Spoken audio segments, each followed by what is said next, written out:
할렐루야. 우리 옆에 분하고 인사 나누겠습니다. 주님의 평화가 함께하기 원합니다. 앞뒤좌우로 인사하시고요.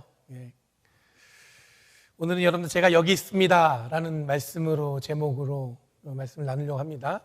제법 무거운 이야기일 수 있죠. 주님, 제가 여기 있습니다. 여러분, 인디애나 퍼듀라는 대학이 있어요. 인디애나 주에 가면요. 굉장히 좋은 대학을 알고 있는데, 그게 한국인 교수 중에서 김재수 교수라는 분이 있어요. 그분이 경제학을 가르치는 분인데, 스스로 이분 어릴 적에 굉장히 어려운 환경에서 공부를 하신 분이라고 합니다. 신문 배달도 하고, 요즘에 매일경제신문에다가 이렇게 그 경제학에 관련된 연재를 하시는데, 그 이유가 뭐냐면 어릴 때 매일경제신문을 배달한 경험으로 그 연이라 가지고 그 매일경제신문에다 칼럼을 쓰고 있어요. 근데 그분은 기독교인이면서 굉장히 소수 경제학자라는 이름으로 붙여져 있습니다. 그래서 99%를 위한 경제학이라는 책을 썼어요. 여러분, 그 책이 뭐 유명한 건 아니지만 그분이 갖고 있는 어떤 생각, 관점을 우리가 알 수 있죠. 독실한 기독교인이고 또 색깔이 뚜렷한 분입니다. 자기가 믿고 있고 또 자기가 어떻게 그리스도인으로서 이 땅을 살아갈까를 굉장히 깊이 고민하는 분이라고 볼 수 있는 것 같습니다. 그분이 성서 유니온에서 나오는 그 청소년 매일 성경이라는 그 큐티집에 글을 연재했습니다. 그래서 어떤 제목이냐면 큐티, 경제학을 만나다. 경제학자니까 아무래도 큐티하고 경제학, 저는 이게 어떻게 어울릴지 모르겠는데 그런 주제로 글을 썼어요. 근데 그 내용에 아마 그 성경에 등장하는 경제 용어나 이 경제학을 간단하게 소개하면서 이제 청소년들하고 아마 맞는 눈높이에 맞춰서 글을 썼겠죠. 그런데 한 3, 4월 교재에서 아마 마태복음 25장 이 달란트 비유를 이분 나름대로 풀어서 연재했던 것 같습니다. 전통적으로 여러분들 달란트 비유의 쟁점은 주인이 이 달란트를 여러분들 종들에게 맡기고 먼 길을 갑니다. 그리고 돌아왔더니 그 중에서 여러분들 뭐냐면 수익을 낸 종들이 있어요. 그걸 갖다가 그 달란트를 갖다가 그냥 갖고 있지 않고 장사를 해가지고 수익을 2배 뭐 이렇게 낸 종들이 있어요. 반면에 한 달란트 맡겼던 그 종은 땅에다 묻어둔 나서 주인이 오자 그 땅에 숨겨뒀던 어떤 감춰두었던 달란트를 파서 주인에게 주죠. 그랬더니 주인이 뭐라고 했냐면 약하고 게으른 종이라는 표현으로 주인이 질타하는 내용이 담긴 예수님의 비유입니다. 그럼 기억나시죠? 성경 말씀에 그 내용이 있어요. 근데 이 비유를 들어서 어떤 분들은, 전통적인 어떤 해석을 가진 분들은 분명히 이 말씀을 보면 예수님은 자본주의자일 것이다. 뭔가 이렇게 수익이 나야 칭찬한다 이거죠.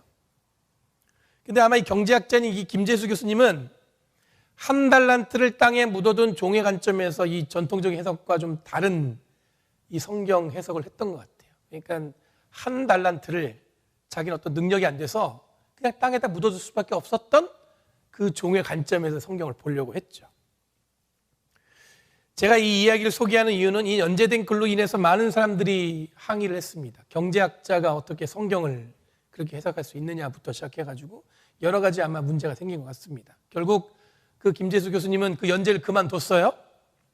그러다 보니까 사람들한테 이 어떤 관심을 보이는 일이 벌어진 겁니다.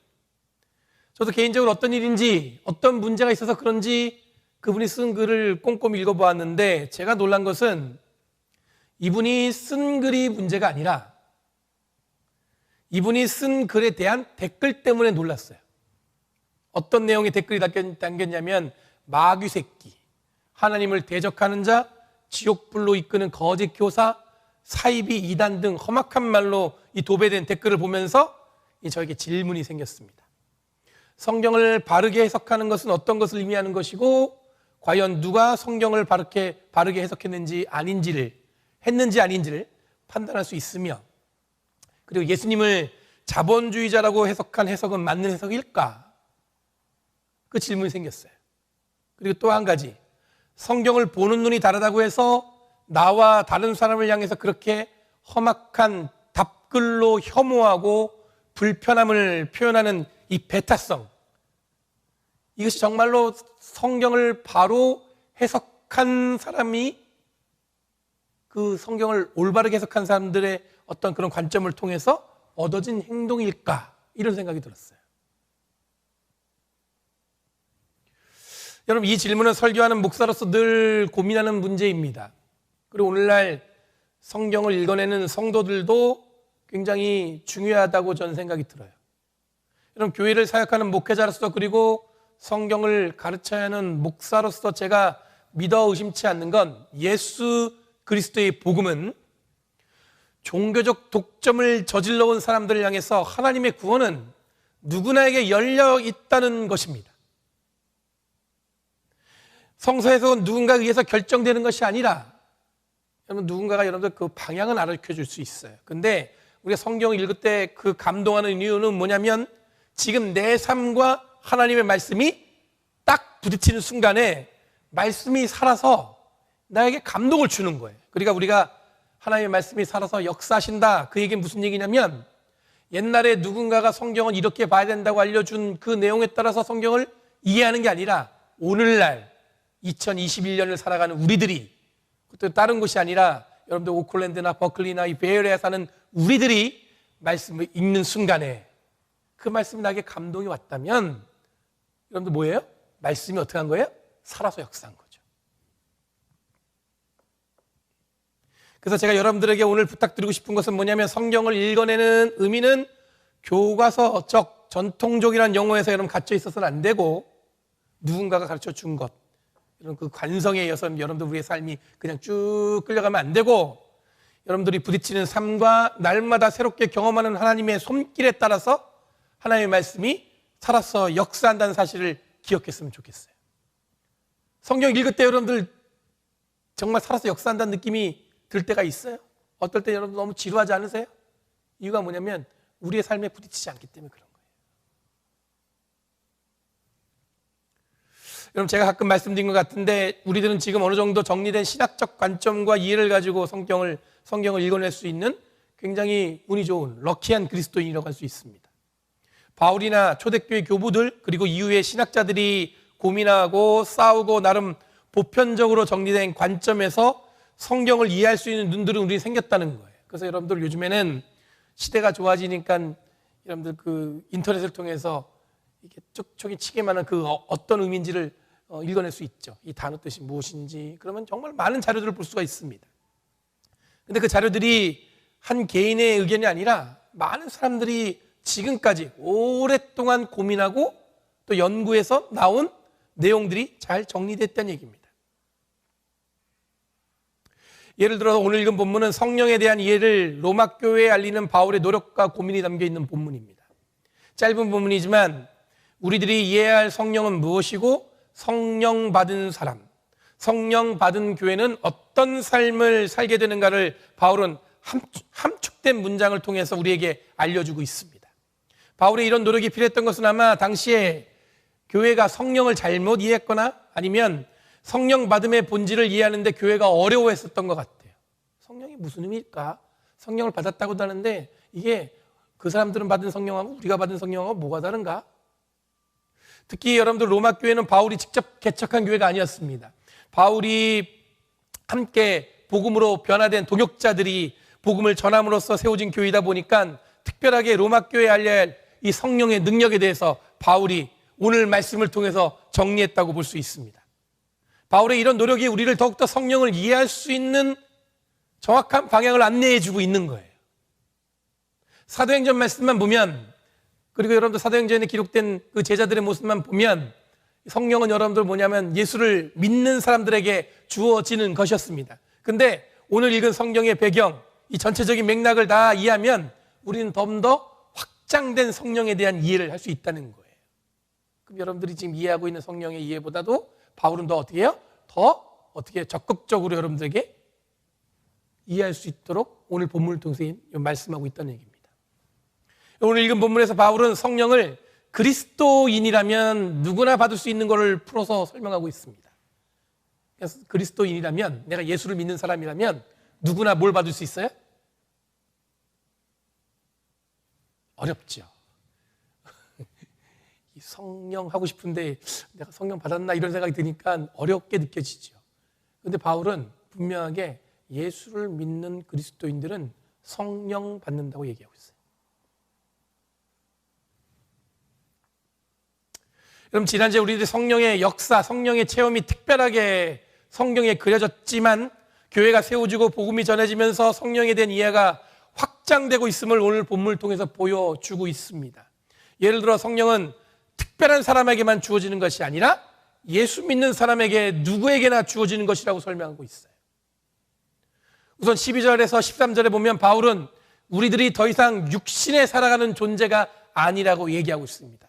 여기서 말하는 육신은 뭐냐면 영혼과 반대되는 의미입니다. 근데 여기 이게 뭐냐면 마음 가는 대로 몸을 움직여 사는 게 육신에 거하는 사람이에요. 그러니까 내가 마음 가는 대로 그냥 사는 거야. 그게 바로 육신으로 살아간다는 것입니다. 근데 우리가 이런 육신의 존재가 아니라고 얘기하고 있어요. 그리고 14절에 보면 하나님의 영으로 사는 사람이라고 하고 있습니다. 이 영은 곧 성령이 함께 하심으로 하나님의 영광과 함께하는 존재하는 사람으로서 어떻게 돼요? 변화된 사람이에요. 그러니까 여러분들 그전에는 육신으로 살았는데 이제는 뭐래요? 하나님의 영으로 사는 사람으로 되었다는 거예요. 그러면 여러분 하나님의 영으로 사는 사람은 어떤 사람이에요? 육신은 마음 먹은 대로 몸을 움직여 사는 사람이에요. 영으로 사는 사람은 어떤 사람이겠어요? 그렇게 살지 않는 거죠. 푸뉴마라고 여러분들 헬라어로 사용했는데 그 뜻은 여러분들 이성적인 영혼이라고 번역하고 있습니다. 생명을 살리는 원리라는 뜻이 적용되고 있습니다. 무슨 얘기냐면 생각해봐서 이게 해야 될지 안 해야 될지를 결정하게 되었다는 거예요. 그 변화는 여러분들 뭐냐면 사람이 완전히 변화됐다는 의미는 무슨 의미냐면 지금까지 내가 너무 쉽게 했던 행위를 예수를 믿음으로 성령이 나한테 임하셨으므로 어떻게 하는 거예요? 이제는 고민하게 된 거예요. 내가 예전에 마음대로 했던 행동을 더 이상 그렇게 살지 않고 하나님이 나에게 주신 영, 성령의 역사를 통해서 생각하게 된 거예요. 이게 내가 예수를 믿는 사람으로서 해도 되는 것인가? 안 해도 되는 것인가? 그러니 바울은 성령은 곧 우리의 마음 가는 대로 사는 존재가 아니라 절제함으로 이성적인 영혼을 소유한 존재로서 살아가는 사람이 되었다는 것을 의미한다고 이야기하고 있습니다. 16절에서는 바울이 한 발짝 더 나가서 성령과 함께하는 이성적인 영혼으로 살아가는 삶, 변화된 사람은 어떤 사람인지 보여주고 있습니다. 뭐냐면 간단하게 한 단어로 설명하고 있어요. 그 사람을 뭐라고 얘기해요? 하나님의 자녀라고 얘기하고 있어요. 많이 들어왔죠.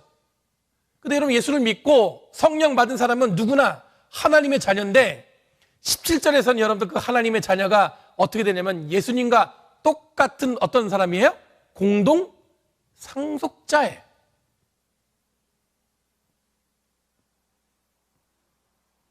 말씀 한번 고시고 읽어보세요. 이게 얼마나 큰 의미예요. 내가 예수를 믿었더니 하나님이 나를 여기다 하나님의 성령으로 바꿔주셨어요. 예전에 내 마음대로 사는 사람이었는데 이제는 어떻게 사는 사람이에요? 하나님이 그 마음대로 사는 것을 생각하게끔 해줬어요. 내가 예수 믿는 사람으로서 이렇게 살아도 되는가? 그랬더니 우리에게 뭘 주어줘요? 하나님의 자녀라는 이름을 부여해줘요. 한 발짝 더 나가서 바울은 뭐라고 했냐면 그 하나님의 자녀라는 뜻은 예수님과 똑같은 공동 상속자. 누구로부터? 하나님으로부터.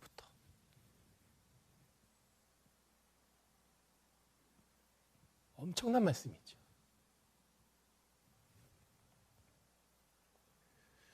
여러분 오늘 본문과 평행 본문이 예언서와 복음서에는 구체적인 인물을 통해서 그 변화가 어떻게 변하는 것인지 그 의미를 설명하고 있습니다. 여러분 요한복음의 3장 1절 17절에 보면 오늘 본문과 평행 본문이에요. 니고데모라는 인물이 등장합니다. 이 니고데모는 요한복음에 등장하는 사람인데 바리새인이었고 율법 교사였습니다. 나름 여러분들 하나님을 아는 데 있어서 전문가였어요. 근데 예수님께서 기적을 베푸시는 것을 쭉 봤더니 니고데모에게 뭔가 이렇게 굉장히 뭔가 궁금한 게 생긴 거예요. 그래서 밤에 성경 말씀을 보면 요한복음에 보면 니고데모가 밤에 예수님을 찾아갑니다. 밤에 예수님을 찾아갔다는 얘기는 뭐냐면 사람들이 보는 눈을 피해서 몰래 예수님을 만나러 갔다는 얘기예요. 그러니까 니고데모는 여러분들 뭐 하는 사람이라고 했어요? 바리새인이고 나름 뭐 하는 사람이에요? 율법 박사예요. 그런데 예수님을 낮에 찾아가는 건 좀 부담스러운 거예요. 그러니까 밤에 몰래 예수님을 찾아가서 한 날이 뭐냐면 그가 고백하기를 예수님이 바로 하나님께서 오신 분인 걸 알겠다는 거예요. 왜냐하면 예수님이 하신 일을 보면, 그 기적을 보면 그거는 하나님으로부터 오지 않으면 그 일을 하지 못한다고 이 니고데모는 믿은 거예요. 그 얘기를 하러 온 거예요, 밤에. 그랬더니 예수님이 뭐라고 말씀하시냐면 다시 태어나지 않으면 하나님 나라에 갈 수 없다는 거예요. 예상치 못한 예수님의 말씀이었어요. 원래 여러분들 니고데모는 사람들이 여러분 기적을 일으키는 그 능력을 관심을 갖죠. 저 사람한테 어떤 권한이 있어서 어떤 힘으로부터 그 일을 할까. 그래서 니고데모는 여러분 예수님이 갖고 있는 힘에 관심이 있었어요. 그리고 자기는 확신하기를 그 하나님으로부터 온 힘인데 그 힘을 나는 어떻게 가질 수 있을까? 그게 궁금해서 예수님을 찾아온 거예요. 그랬더니 예수님이 예상치 못하게 뭐라고 말씀하시냐면 다시 나지 않으면 하나님 나라를 볼 수 없다는 거예요. 그 말에 니고데모가 깜짝 놀랐습니다. 아니 다시 나지 않으면 그러면 어머니 뱃속으로 다시 들어가라는 얘기예요? 그 얘기는 뭐냐면 예수님이 다시 나지 않으면, 우리는 여러분들 거듭나지 않으면 이렇게 표현하는데, 그 얘기를 니고데모는 어떻게 받아들이면 어머니 뱃속에 들어가서 다시 태어난다는 걸 생각한 거예요. 그랬더니 예수님이 이 엉뚱한 대화 종교라는데 3장 5절 말씀에 뭐라고 얘기했냐면 누구든지 물과 성령으로 나지 않으면 하나님 나라에 들어갈 수 없다, 이렇게 말씀하셔요. 다시 태어난다는 얘기는 여러분 무슨 의미냐면 물과 성령으로 다시 나지 않으면, 여러분 물이라는 것은 세례받음으로 변화되는 것이고 성령은 여러분도 우리가 예수를 믿음으로 우리가 뭘 받는 거예요? 우리가 예수님은 믿음으로 성령 받았어요. 그리고 뭘 얻어요? 하나님의 자녀예요. 근데 어떻게 또 어디 가요? 어디까지 자녀예요? 상속자. 누구와 똑같은? 예수님과 같은 상속자. 여러분 다시 나지 않으면 우리들은 이것을 새롭게 변화된 것을 의미하는 문장으로 사용합니다. 사람들은 특별한 무언가를 통해서 하나님의 구원에 이를 것이라고 생각을 했던 것 같습니다. 그토록 율법에 매몰되었던 유대인들은 이 생각한 특별함은 뭐냐면 하나의 오차 없이 율법을 지켜내면 구원이 가능하다고 믿었어요. 그런데 그렇게 믿던 사람한테 예수님이 뭐라고 말씀하셨냐면 거듭나야 된다고 얘기하신 거예요.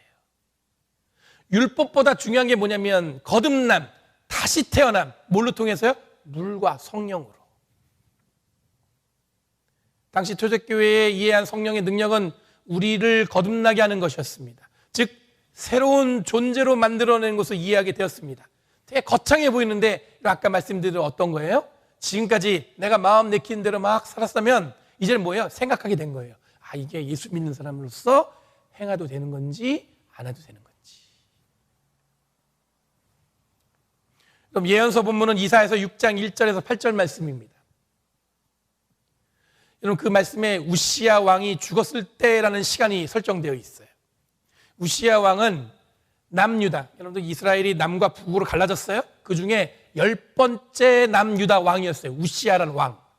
그 사람은 52년 동안 유대를, 남유다를 치리했던 왕이었습니다. 굉장히 오랫동안 했는데, 여러분 성경 읽다 보면 여러분들 열왕기상하나 역대기상하나를 보면 대부분의 왕들은요 다 하나님 앞에 잘 못했어요.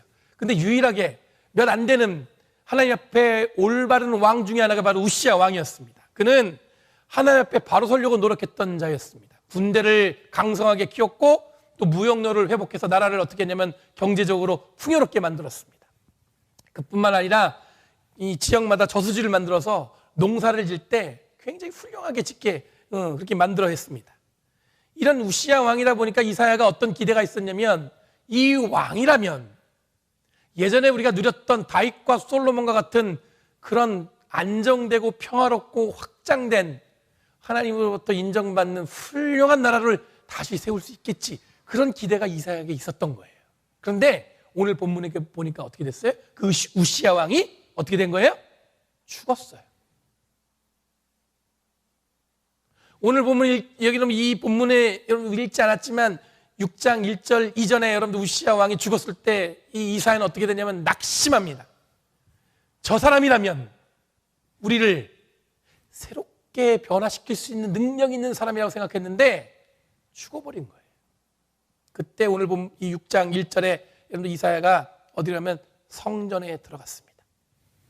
그리고 하나님을 만나는 특별한 경험을 하게 됩니다.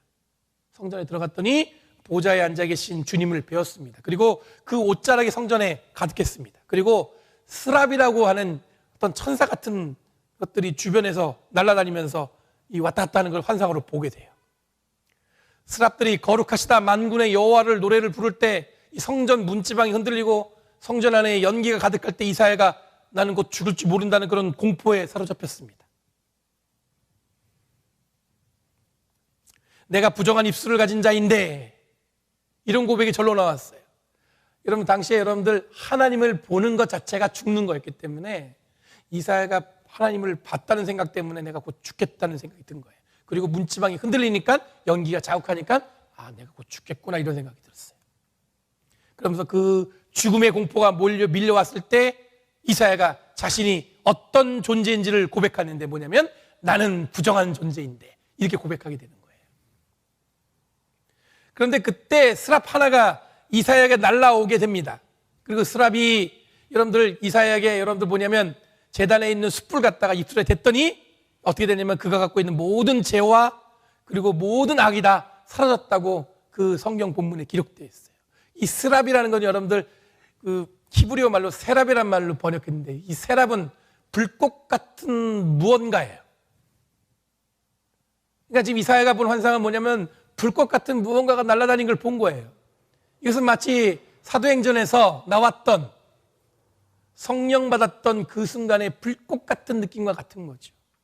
그러니까 이 스랍이 이사야에게 와서 제단에 숯불 입술을 댔던 것, 그 마찬가지로 뭡니까? 이사야가 지금 뭐예요? 성령 받은 것과 마찬가지 같은 상황이에요. 그랬더니 여러분, 악도 사라지고 지금 이사야가 갖고 있었던 내가 부정한 존재라는 것도 어떻게 돼요? 용서되어졌습니다. 그리고는 내가 누구를 보낼까? 우리를 대신하여 갈 것인가? 그라는 여러분들 주님의 음성을 듣게 돼요. 누가 우리를 대신해서 갈 것인가? 그때 이사야가 응답하기를 주저하지 않고 주님, 제가 여기 있습니다. 저를 보내주십시오 라고 응답하는 것이 6장 1절, 이사야 6장 1절에서 8절의 말씀에 본문이 마무리되어져요.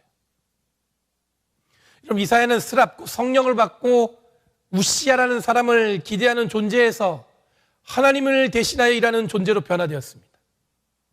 낙심했던 존재에서 기대와 희망으로 주저하지 않고 하나님의 일을 하겠다는 사람으로 변화되었다는 것입니다. 마치 니고데모에게 거듭남에 대해서 이야기했던 예수님 말씀처럼 이사야가 어떻게 된 거예요? 새롭게 태어난 것입니다.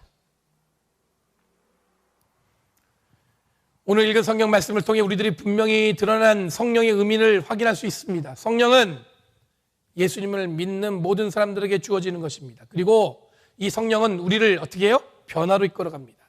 진리를 추구하고 말씀에 목마른 니고데모처럼 예수님 앞에서 사람들이 익숙하게 질문하는 혹은 열광할 수 있는 어떤 매력적인 기적에 집중하는 것이 아니라, 우리는 예수님이 니고데모에게 말씀하셨던 다시 나지 않으면, 그것도 물과 성령으로 다시 나지 않으면 하나님 나라에 들어갈 수 없다는 의미를 깊이 새겨야 합니다.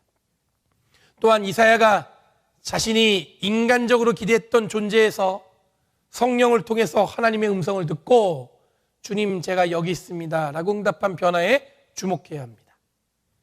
우리 모두에게 주어진 성령은 어떻게 하니 우리를 변화로 이끌어갑니다. 그것을 우리는 다시 태어나는 것, 인간적인 기대에서 하나님을 소망하는 존재로 변화하는 것이라고 이야기하지만, 그 변화는 주님, 제가 여기 있습니다라는 고백으로 하나님의 일을 대신하는 존재로 이 땅을 살아가게 된다는 의미입니다. 연결해 보면 여러분들, 성령 받았다는 것은 우리가 변화됐다는 건데, 이제는 내가 마음 내키로 되는 대로 살아가는 존재가 아니라 생각하고 절제할 것을 결정할 수 있는 존재가 되었다는 얘기예요. 그렇게 됐더니 하나님의 자녀가 됐고 공동 상속자가 되는 거예요. 근데 그 공동 상속자가 되었다는 얘기는 뭐냐면, 주님의 일을 대신하여 이 땅을 살아가는 존재가 되었다는 얘기예요.